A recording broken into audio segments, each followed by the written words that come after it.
What's really going on, PEZ collecting fans? Josh, the PEZ guy here on the PEZ Book channel. Do me a favor, leave me your questions, comments, concerns, any and everything down below. Now then.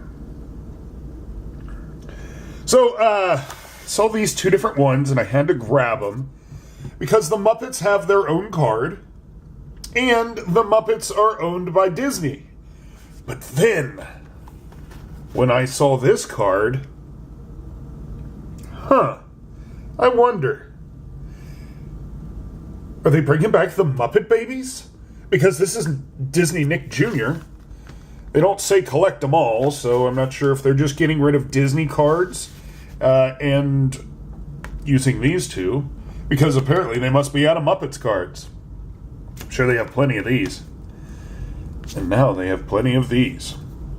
But yeah, all three dispensers identical with three different cards. Thought that was kind of cool, wanted to share. So until next time.